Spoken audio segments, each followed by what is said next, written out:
Shalom, shalom, shalom Israël de Dieu, que la paix et la grâce de Dieu soient sur chacun de nous. Toujours très heureux de nous retrouver ensemble. Merci Seigneur pour cette belle journée, merci Seigneur pour cette grâce qui nous accorde et vraiment toujours qu'on prospère. C'est le plus important pour nous, qu'on reste fidèle à Dieu et qu'on grandisse vraiment dans sa présence. Je te souhaite vraiment, tous ceux qui nous se connectent encore à nous ce soir pour cette émission, donc soyez donc les bienvenus, un grand shalom à tous. Vraiment que la paix et la grâce de Dieu soient sur chacun de nous. Donc ce soir, donc avec la grâce de Dieu, nous allons voir ensemble le thème que vous avez sur l'écran. Donc c'est le temps de prendre possession. Vous savez, c'est possession du pays. Ce que Dieu nous a demandé, c'est de nous faire monter d'un bon et vaste pays, un pays où coule le lait et le miel. Et donc, c'est important pour nous d'avancer et de ne pas se décourager. Il y aura des difficultés, il y aura des obstacles, il y aura, mais il faut avancer. Donc, je t'encourage à avancer. Je nous encourage ensemble à avancer parce que on ne méprise pas les faibles commencements. Et si Dieu qui a commencé cette belle œuvre en toi, avec nous, donc, il continuera. Lui, il est fidèle, il est bon, donc pour nous encourager. Alors donc dans Jean chapitre 14, si nous lisons les versets 1 à 4, on voit qu'il est dit ceci, que votre cœur ne se trouble point, croyez en Dieu et croyez en moi, et il y a plusieurs demeures dans la maison de mon Père. Si cela n'était pas, je vous l'aurais dit, je vais vous préparer une place. Et lorsque je m'en serai allé et que je vous aurai préparé une place, je reviendrai, je vous prendrai avec moi, afin que là où je suis, vous y soyez aussi. Vous savez où je vais et vous en savez le chemin. Amen. Donc Jésus s'adresse à ses apôtres, il leur parle et il leur invite vraiment à rester fidèles, à demeurer fermes parce que il y a un lieu où il les attend. Et donc comme je nous dis, donc c'est important pour nous d'avancer, c'est important pour nous de savoir où on va. Le temps c'est pas le temps de se lamenter, c'est pas le temps de rester sur place, de faire du sur place, mais au contraire, c'est un temps pour avancer. Donc nous savons que le Seigneur Jésus, lorsqu'il était dans la barque avec ses disciples, il y avait un vent contraire. Il y avait la mer qui s'est déchaînée et ce sont des éléments. Donc, et Jésus était là, ils l'ont réveillé, ils ont dit Maître, nous périssons. Et donc on a vu que Jésus a donc menacé les éléments, donc il leur a permis de reprendre leur voyage. Donc nous aussi, nous aurons des vents contraires, nous aurons les éléments qui vont se soulever contre nous pendant notre marche. Mais je nous encourage à crier au Seigneur, donc à faire appel à lui, de ne pas, on n'est pas seul. Il est avec toi dans la barque, il est avec nous, donc vraiment on peut encore crier à lui et ne perdons pas l'objectif, ne perdons pas du tout l'objectif. L'objectif c'est que nous sommes partis, nous avons quitté un lieu qui n'était pas un lieu agréable, donc c'est le désert et donc nous avançons vers la terre promise. Donc c'est cela qui doit encore nous inspirer, nous conduire, nous fortifier.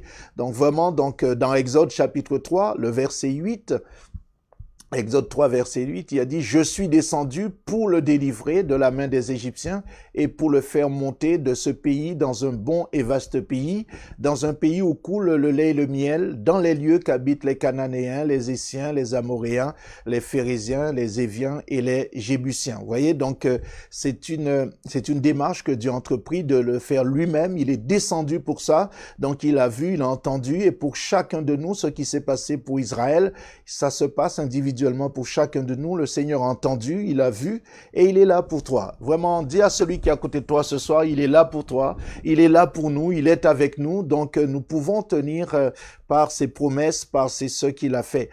Et donc, en toute chose, nous avons vraiment besoin, vous savez, nous avons vraiment besoin d'un coach, nous avons besoin d'un leader, nous avons besoin de Jésus. Et l'exemple de Josué, vous voyez, donc Josué, donc il a vécu, comme je nous le dis, avec Moïse, il a vu Moïse faire des choses, mais maintenant il aura la responsabilité, dans Josué chapitre 1er, il aura lui la responsabilité de prendre le relais, donc de conduire.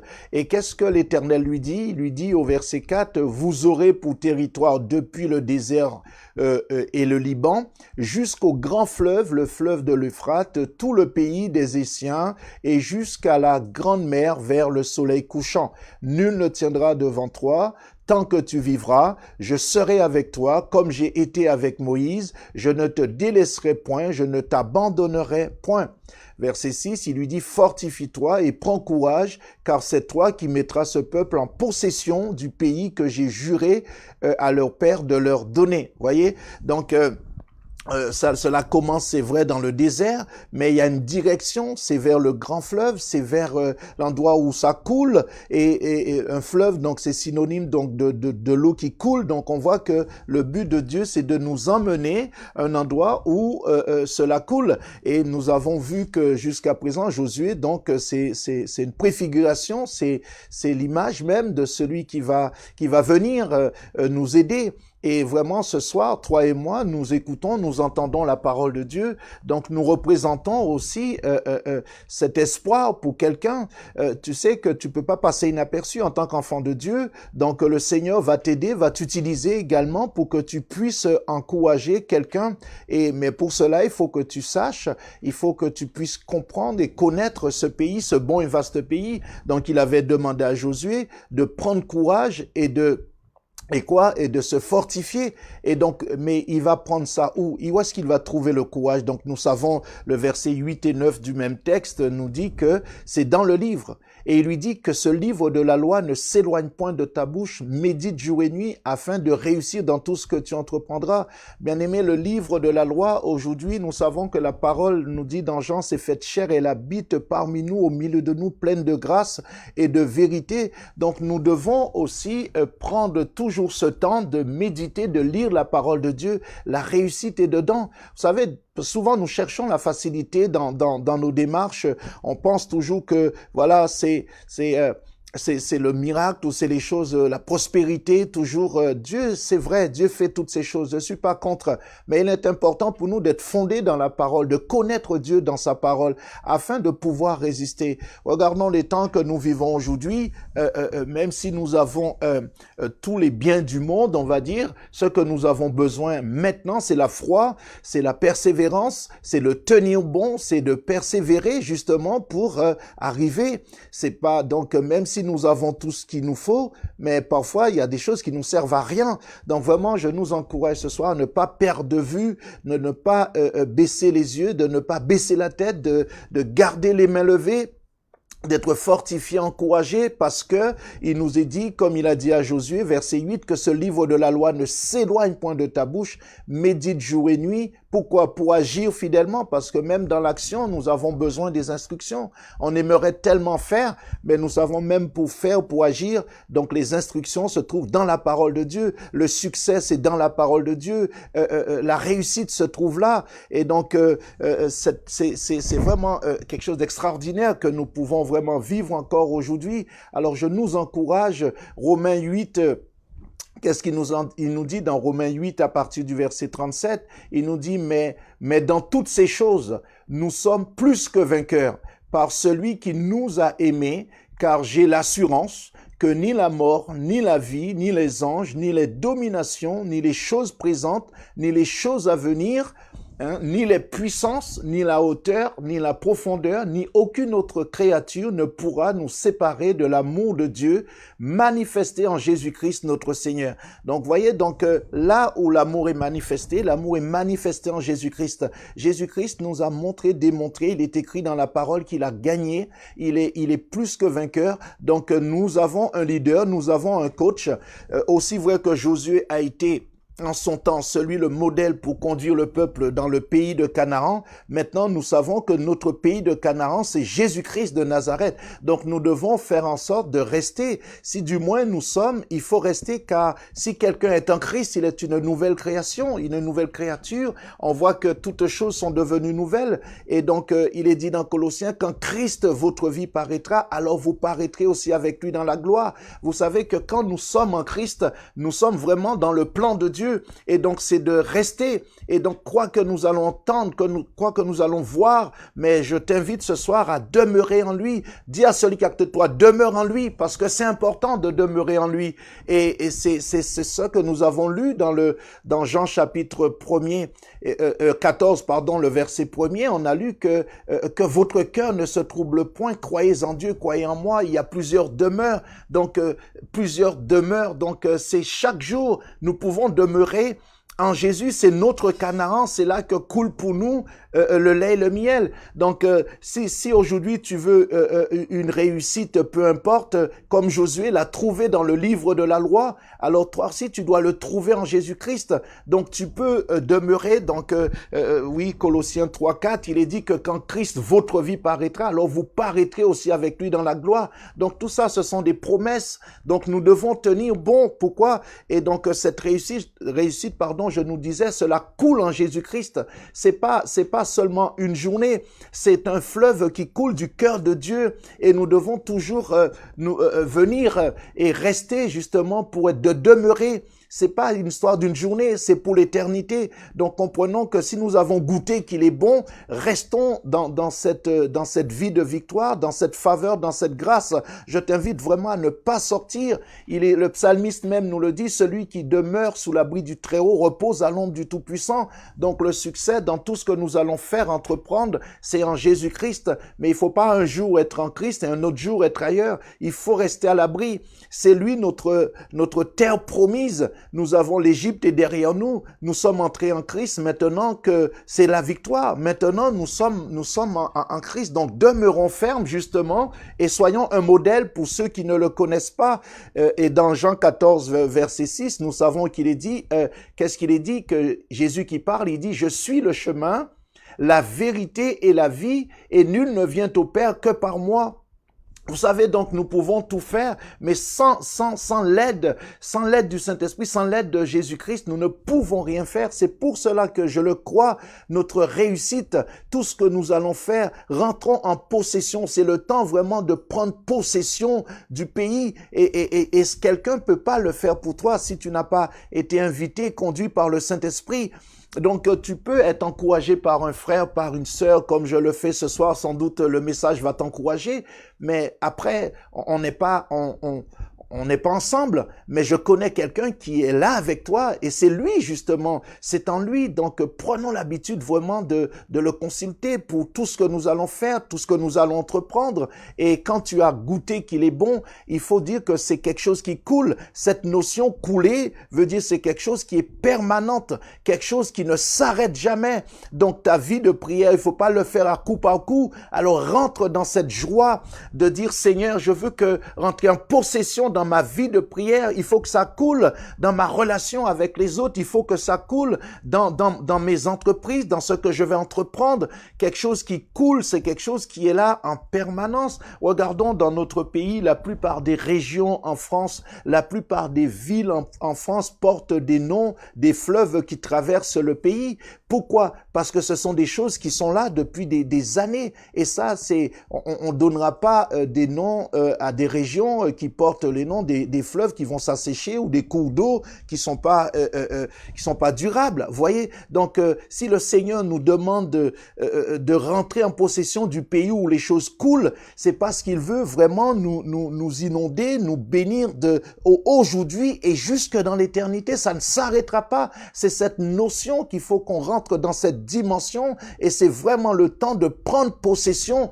Prendre possession, c'est pas dire oui, mais aujourd'hui décide de dire je sortirai pas la louange. Prendre possession de la louange, de l'adoration, c'est pas quelque chose qu'on fait en une journée, mais je rentre en possession de ce pays, de ce fleuve qui coule. Donc la louange, l'adoration, ça fait partie de ma vie, de ma vie chrétienne. C'est mon quotidien. Vous voyez, quand on voit dans Matthieu, donne-nous aujourd'hui notre pain quotidien. Donc, c'est une invitation à rentrer dans cette permanence, cette vie permanente que Dieu nous donne aujourd'hui. Est-ce que tu veux vivre cela? Donc, c'est plus une notion de puits, c'est une notion de ça coule maintenant. Et donc, vraiment, rentre là-dedans, mon frère, ma sœur, rentrons là-dedans afin que le Seigneur, justement, puisse nous inviter vraiment à demeurer. Sinon, si nous ne rentrons pas dans cette dimension spirituelle, eh bien, nous allons tantôt être là, tantôt être ailleurs. Et c'est pour cela qu'aujourd'hui, beaucoup courent après. Non, on doit pouvoir arriver un moment où cela coule. Et quand quelque chose coule, c'est une fidélité. La Seine coule, la Marne, ça coule, les fleuves, en France, il y en a tellement, et donc ces fleuves sont dans des lieux précis. Depuis, ils n'ont pas changé. Ils sont toujours au même endroit. Donc cela nous invite à être fidèles. Quand nous pensons à cela, c'est une invitation à la fidélité de Dieu. Donc, c'est vrai que c'est pas toujours facile, mais il faut penser à cette notion de fidélité. La vie de prière, ça doit couler. Parce que le Seigneur me dit, il me fait monter dans un pays, dans un bon et vaste pays où coule le lait et le miel. Donc là, il faut que je pars avec cette assurance. C'est à moi de prendre la décision de dire que ma vie de prière, c'est pas un fardeau.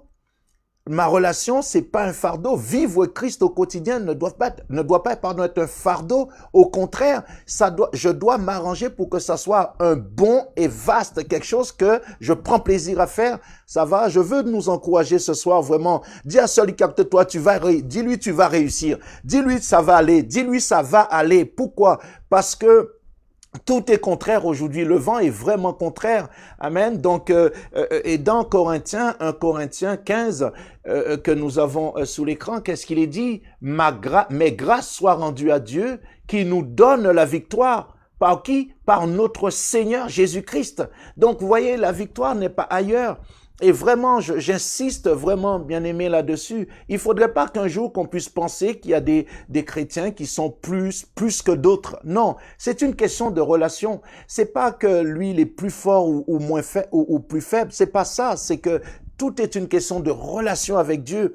Il faut justement, parce que Josué, tant qu'il était sous Moïse, il n'avait pas cette force, je dirais, spirituelle, cette vigueur, bien qu'il savait des choses. Mais le Seigneur l'a invité personnellement à rentrer en possession. Mais pour ça, il fallait qu'il puisse se tourner vers Dieu et de prendre le livre. C'est une invitation, prends-le, Josué. Prends ce livre. Parce que c'est à partir de l'action de prendre et de lire, de méditer que tu entreras. Voyez, nous, on veut rentrer, mais on ne veut pas prendre. Dis à ce capte-toi, prends-le. Jésus, c'est à choisir. Je choisis Jésus comme, c'est lui le livre. Il est question de lui. Maintenant, c'est pas Josué, c'est Jésus. Donc, je le choisis et je fais de lui ma source dans tous les domaines de ma vie. Ça doit couler. Ça doit couler. Dis à ce capte-toi, ça va couler, ça doit couler. Pourquoi? Parce que Jésus-Christ, c'est notre victoire. Grâce soit rendue à Dieu qui nous donne la victoire par notre Seigneur et Sauveur Jésus-Christ. C'est ça la fidélité de Dieu. C'est ça la grâce que Dieu nous fait aujourd'hui. Et nous avons des raisons de nous réjouir. Nous avons des raisons de le faire. Pourquoi? Parce que nous savons que la réussite, c'est pas quelque chose que nous allons voir forcément à l'œil nu, mais la réussite, c'est cette joie, c'est cette grâce que Dieu nous fait. Est-ce que tu es dans la joie? Quelqu'un qui est dans la joie, c'est quelqu'un qui trouve quelque chose. Quand on trouve un trésor, quand on trouve quelque chose qu'on cherche, quand on l'a trouvé, on a une joie. On a les paraboles dans la parole de Dieu, nous parle des perles, nous parle de cette pièce, nous parle du fils prodigue, nous parle, donc quand on perd quelque chose, on le retrouve, donc il y a une joie. Donc je le crois que nous avions tous perdu quelque chose un jour, mais nous pouvons le retrouver quand Jésus. La Bible dit que cette parole est une lampe, une lumière pour nous, donc avec lui, nous allons rentrer qu'en possession de ce que nous cherchons, ce que nous voulons. Donc vraiment, rentrons dans cette dimension. C'est pas une méthode, bien aimé, c'est une vie. Donc vraiment, ne nous trompons pas, ne nous laissons pas séduire, ne nous laissons pas perturber. Et Jésus a insisté avec ses apôtres en leur disant que votre cœur ne se trouble point. Donc plus que jamais, nous avons besoin de rester tranquille, rester tranquille. Et Moïse a reçu cela de la part de l'Éternel, dit au peuple de rester tranquille, que les Égyptiens que vous voyez aujourd'hui, vous ne les verrez plus jamais. Le combat, c'est à l'Éternel. Tout ce qu'il nous demande, c'est de lui faire confiance. Mais pour rentrer dans cette dimension spirituelle, nous avons tant besoin de notre Sauveur et Seigneur Jésus-Christ qui nous conduira, c'est lui le berger, qui nous conduira dans cette dimension spirituelle. Alors vraiment ce soir, que la paix et la grâce de Dieu vraiment te comblent, te donne encore cette aisance. Et s'il y a quelque chose que je t'invite à faire, rentrons dans cette dimension spirituelle. quand nous commençons quelque chose, ne voyons pas c'est quelque chose qui va s'arrêter. Voyez? C'est une mentalité qu'il faut changer et adopter en Christ quand nous commençons, parce que nous savons que Dieu est alpha, il est oméga. Donc c'est lui le commencement et la fin. Et comme lui, il a ni commencement ni fin, donc ça veut dire que nous entrons dans l'éternité. Donc vraiment, motive-toi, motive ton être à réussir. Donc c'est dans le livre que tu trouveras la force. C'est pas forcément dans trop de paroles ou trop de choses comme cela, mais c'est dans la parole. Alors tu l'as, la réussite, elle est là, dans la parole de Dieu. Donc je t'invite à te munir d'une Bible. Si tu n'en as pas, achète-toi une Bible, familiarise-toi avec ta Bible. Vous savez, aujourd'hui, nous prenons une Bible chaque fois que nous allons dans une réunion. C'est bien, mais tu sais, tu devrais avoir ta Bible. Tu prends des notes, tu soulignes, tu t'habitues avec, ça devient ton partenaire. Et tu sais, quand on va te dire Jean, quand on va te dire Exode, quand on va te dire tel livre, mais tu sais où tu vas. Et là, tu as le GPS, tu as le Saint-Esprit qui va te guider et qui va te révéler les choses. Et tu verras quand tu auras des moments de faiblesse. Mais ce sera une nourriture pour toi. Tu prendras plaisir à aller te nourrir dans la parole de Dieu et tu enseigneras d'autres à observer ce que le Seigneur t'aura prescrit, ce qu'il aura inscrit sous la table de ton cœur, parce qu'il y en a qui sont encore en Égypte et qui ont besoin aussi de sortir et de monter dans ce bon et vaste pays. Mais il faudrait aussi que le jour où ils vont monter, qu'ils nous trouvent. Donc cela veut dire que c'est une invitation. Mais s'ils montent, ils ne nous trouvent pas, donc ce sera le découragement. Alors je souhaite que tu prospères, que tu restes fidèle à Dieu et que quoi qu'il arrive, Église, tenons bon, nous sommes cette lumière et Dieu a confiance en toi. Je dis que Dieu a confiance en toi, il te fait confiance, c'est lui qui t'a choisi et je sais que Dieu ne se trompe pas. Donc donne-toi les moyens de réussir en étant positif, parce que dans le livre, tu trouveras toujours de quoi pour te motiver, parce que c'est un guide, c'est un coach, c'est Jésus-Christ. Amen. Donc, nous allons finir avec 1 Corinthiens 15 que nous avons lu tout à l'heure, mais je vais le relire à nouveau. On va finir avec ce verset-là, pardon. Mais grâce soit rendue à Dieu qui nous donne la victoire par notre Seigneur Jésus-Christ. Amen. Donc, si tous les héros de la Bible, les héros de la foi que tu peux voir dans la parole de Dieu, s'ils ont réussi avec la parole. Donc aujourd'hui, nous ne pouvons pas faire l'impasse de vouloir réussir en dehors de cette parole, parce que c'est la parole qui fait de nous enfants de Dieu et c'est la parole qui nous nourrit. Jésus lui-même a dit que ma nourriture, c'est pas autre chose que de faire la volonté de mon Père. Il a demeuré ferme, c'est notre conducteur, c'est notre berger, c'est notre modèle, c'est notre exemple. Alors donc ça continue encore, ça continuera encore et le Seigneur compte sur toi pour être vraiment un guide pour ceux qui sont autour de toi, surtout dans ces moments difficiles, que tu sois un phare, que tu sois cette lumière, que tu sois ce modèle, cet exemple, ce témoignage vivant pour leur dire, voilà, c'est possible. Parce que je suis un homme, une femme de la même nature que toi, mais voilà, donc c'est quelque chose qui est possible. Donc sois fortifié, sois encouragé, et surtout que le livre de la loi ne s'éloigne point de ta bouche, médite jour et nuit. Et ce qui était dit pour Moïse, il nous le répète, Jésus, dans Matthieu, il nous dit quoi? Que je suis avec vous tous les jours jusqu'à la fin du monde. Donc, c'est pour nous encourager encore à compter sur lui, à demeurer en lui, afin que tout ce que nous entreprenons puisse couler. Que le Seigneur te bénisse. Nous allons prier un peu ensemble, nous allons prier un instant. Donc, vraiment pour tous ceux et toutes celles qui sont découragés, donc qui n'ont pas encore vraiment saisi l'importance de se familiariser avec la parole de Dieu. La Bible, c'est pas seulement pour les prédicateurs, pour ceux qui enseignent. La parole de Dieu, c'est pour tous les enfants de Dieu. Donc, apprenons à nous nourrir de la parole. Donc, on va prier ensemble. Éternel, notre Dieu, notre Roi, je veux te remercier déjà pour ta parole, de ce que l'impact qu'elle aura dans la vie de chacun de nous ce soir. Et maintenant, Seigneur mon Dieu Père, merci de nous aider comme tu as encouragé Josué à prendre.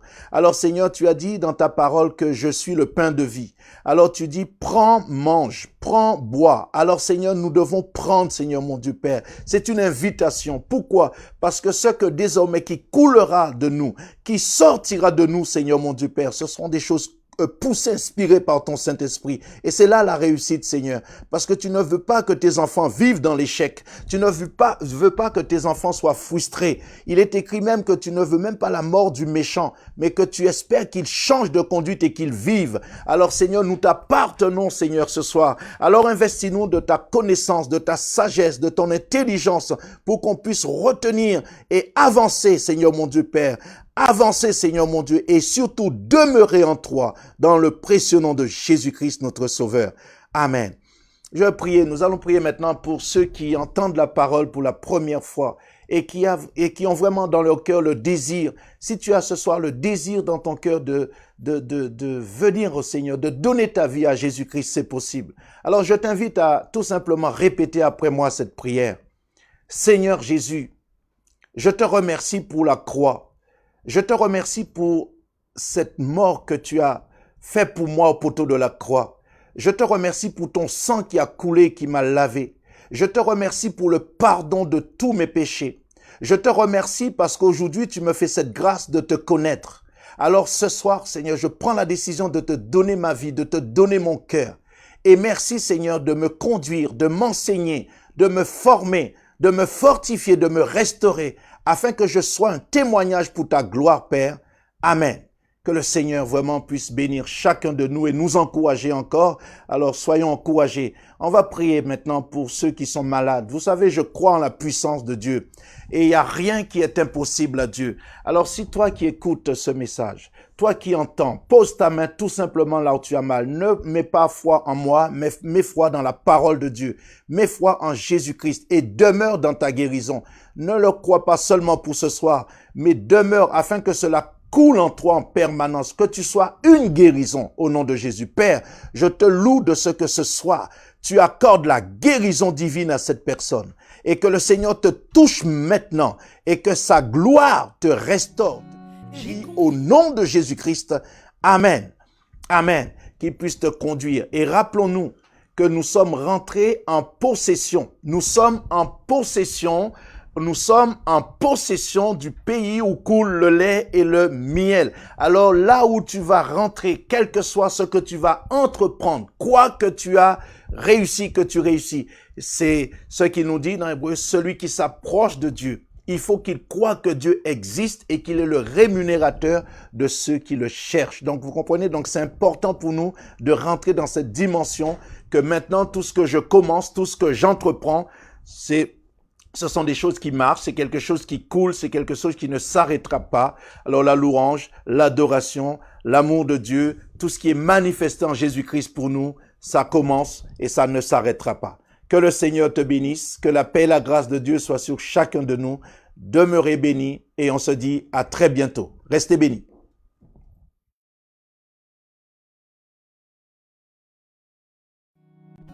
J'ai confiance en toi, Seigneur.